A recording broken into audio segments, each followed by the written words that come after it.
Hey, these are some very cold early morning lows. So we did it. We got down below freezing in Lexington, Frankfort, 28 degrees, a hard freeze for some. Those upper 20s, fairly prevalent down south. I mean, look at Monticello, 24 degrees, and you were hovering there for hours. So, yeah, we got that in the books. Not only hit the frost threshold of 36 earlier this month, but we've also now got a freeze in the books, and temperatures are bouncing back pretty nicely already. We're in the mid-40s. Look at that, just ticked up to 52 in E-Town. It's 54 in Bowling Green. We've got a strong southwesterly wind. It'll be gusty at times today, and we've also unfortunately got quite a bit of cloud cover hanging on, especially bluegrass into northern Kentucky counties. So our Keeneland Live Weather Bug camera showing some, mostly cloudy skies there. In the Max Track, if we pull out, you can see there is quite a bit of activity. What was briefly Tropical Storm Philippe over the weekend, now the remnants of that soaking New England states, and they had a lot of storm damage up the East Coast. Snow wrapping around the back end, and here comes some rain along a cold front that'll get in here tonight. Looks like we're about to get wet. They are up around Indy.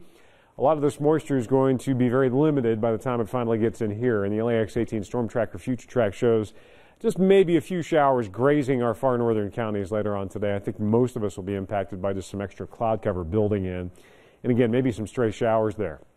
The bigger deal could just very well be the extra shot of colder air that we're going to have to contend with tomorrow. So we're going to cool down before we start to warm up. But yeah, at least for trick-or-treaters tomorrow night, we should have a dry forecast. Just watch out for that wind today. Already we've had wind gusts upwards and over 20 miles per hour, 22 mile per hour gust out in Springfield, 21 in Richmond.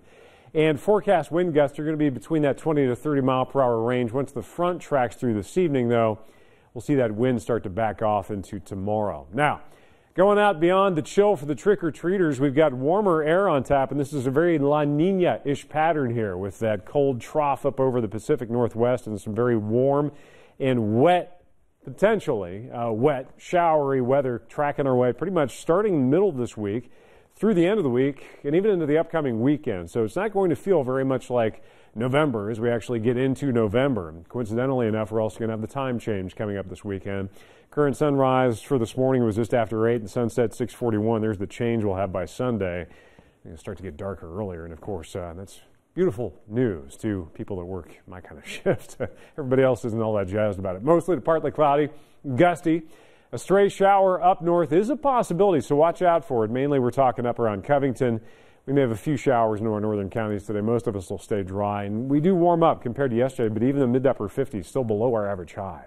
Mid-30s tonight, still cold, some patchy frost, a possibility, a cold night for trick-or-treaters, but dry. And there you go. There's that gradual warmer and wetter trend that I've been talking about. We could have showers around and highs in the 60s for this weekend for the UK game. Possibly even as we fall back, edge into the low 70s by Sunday. Stay with us. LAX 18 News at noon will be back right after the break.